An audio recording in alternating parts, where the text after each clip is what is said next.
Magandang araw mga boss, welcome to another vlog.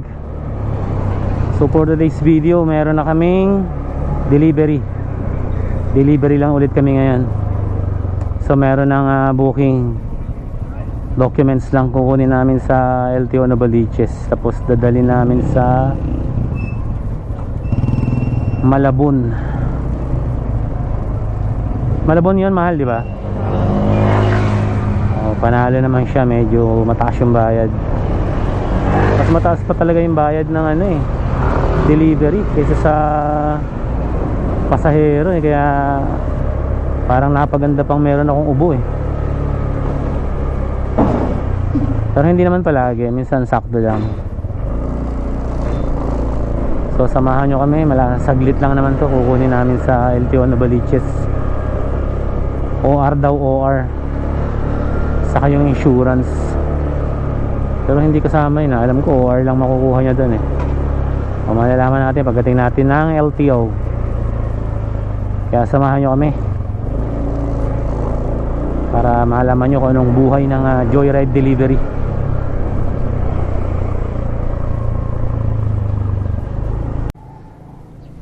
So na dito yung pangalawang biyahe namin, donut daw food. Yan si Mahal ang kumukuha. Ihahatid namin sa St. Mary, La Mesa Heights. Diyan lang, malapit lang to sa SM Purview. So 136 lang ang kanilang babayaran. So arrive na, confirm. So start trip na. Medyo maganda panahon ngayon, hindi siya masyadong mainit. So update na lang ulit later pagka nahatid na namin. Ayun ko na lang, Mahal. Hawakan mo? Oo, hawakan ko na lang, baka Oo, donut, baka masira yan.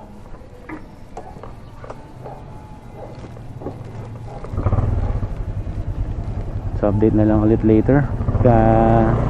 Nandun na kami sa drop off. Anong address? Hindi pa. What's the address of the...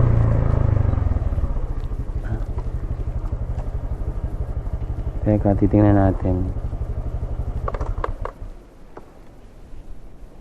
Number 36. Number 36. Oh, sige Mahal, ikaw na bahala dyan. Sabihin mo, baka pwedeng makatikim tayo.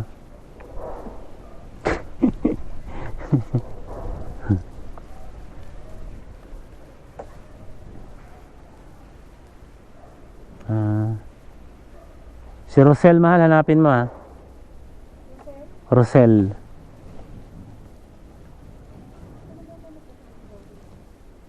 Try mo ulit.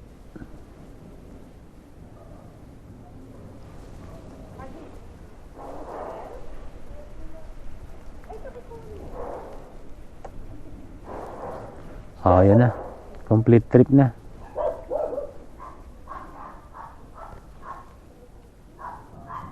Buti di kami nahirapang hanapin. May number din yung bahay.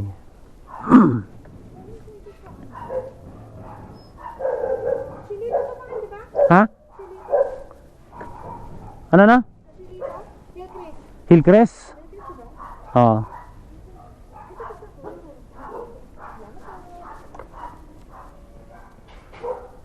Yan. Complete na. Wala si Rosel.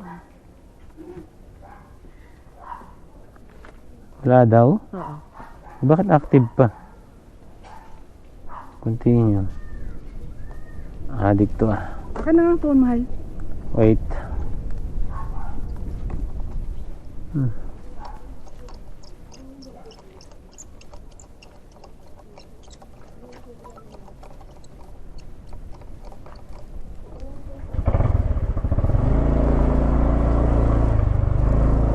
So yan, tapos na sa pangalawang biyahe.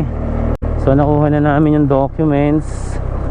Saka may mga iba pa siyang pinadala, pero dalawa yung drop off location, kaya doble yung binayad niya. Kaya maganda tong delivery namin ngayon, panalo. Isang Balintawak saka isang Malabon. So parehas yung sa Balintawak ang laki ng binayad niya, 200 na kaagad mula dito sa bayan, kaya panalo.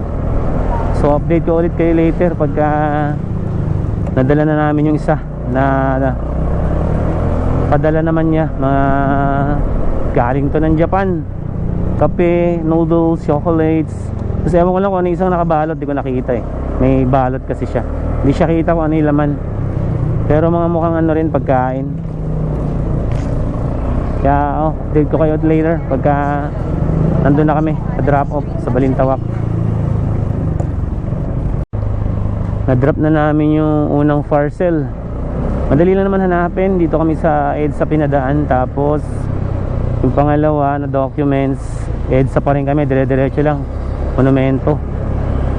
Hindi katulad nung deliver kanina na talagang maha-high blood ka. Saan kami pinadaan. Hindi mo lang siya maaway kasi siya hingi siya ng pasensya. Mabait naman siya kausap, kaso hindi lang siya marunong magbigay ng tamang direction. Oo. Imbis na, kuya, pasok ka sa eskinita, hindi. Kuya, balik ka sa pinasukan mo, dinaanan mo, may arko dyan. Hindi nga namin alam yung lugar Mali-mali na nga yung binigay na address. Mali-mali din pag-instruction. Oh my God. Na-high-blood na nga si Mahal pinipigilan ko lang So eto, on the way na kami ulit sa pangalawang parcel. Documents lang naman yung una, mga kape, noodles, chocolate. Eto, documents lang talaga. So medyo traffic, update ko kayo later pag nakarating na kami. Quezon City General Hospital. Quezon City ba ito dito? So nakuha na namin yung documents. Maliit lang. Medyo nag-struggle kami paghanap dun sa pick-up location. Dito na tinuturo ng pin Kaya nandito kami sa likod ng Quezon City General Hospital, going to Novaliches. Panglimang biyahe na namin to. Yung buhay naman namin kanina, hindi namin binideo na high blood si Mahal Yung pangalawang biyahe namin, yun nga, panalo yung pangalawang biyahe. Pangatlo, malapit lang naman. Tapos pang-apat, Malabon, medyo panalo naman din. Tapos eto, for Malabon going to Novaliches. Pauwi, may nakuha ulit kami. So update ko ulit kayo later pagka nahatid na namin yung documents. Sabi niya, kuya, sobrang tagal naman. Ang sobrang tagal naman po, bakit naman nakastuck na kayo dyan sa congressional? Kaya nga po nag-joyride ako para walang double booking Need ko na po ID agad, di pwedeng mali. ID. So yun, na-deliver na namin yung panglimang booking. Ano daw?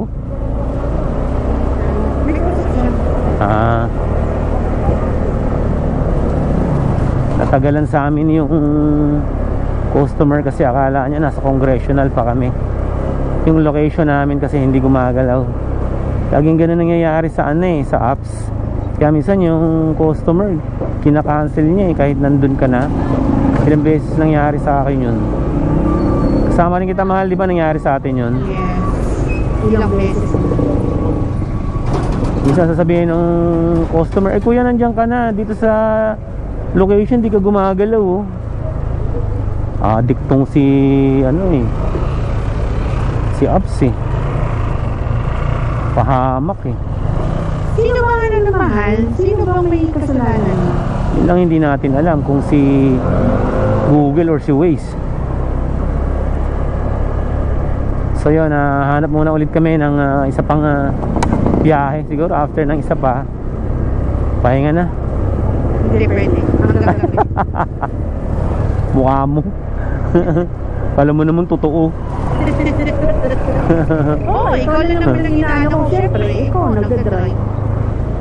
Kung sinabi mong chokes na, chokes na go. Ikaw yung angkas lang, pasyal-pasyal lang. Yeah. nakuha na ulit kaming pasahero. Siguro ano na to, ang huling biyahe na namin. Medyo pagod na dito sa Diparo, Kabatuhan. Tapos dali namin ng Marilao. So, hindi ko pa rin ano yung ano. So update ko kayo later pagka hatid na namin. 174. Kailangan na namin magpahinga. O, nakatakas yung aso.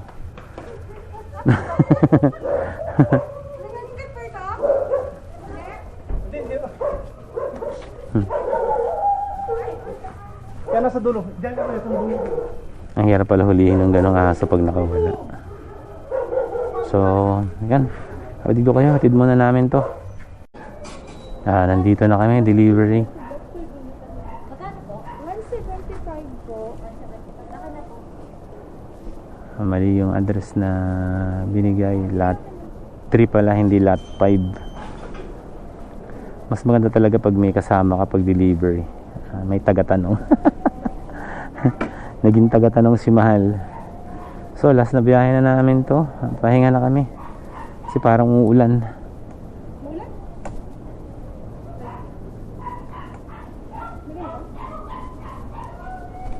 Update ko na lang kayo later pagka pauwi na kami. May meriendahan lang muna kami bago kami umuwi ng bahay. Paborito ni Mahal, banana Q. So ayan, pauwi na kami. Kabibili lang namin ng junk foods. Pisat. Yung mga reject na walang hangin. So nagmerienda muna kami bago kami pumunta ng Kingstown. Kasi ito, pauwi na. Nakalimang biyahe lang. Init, sobra.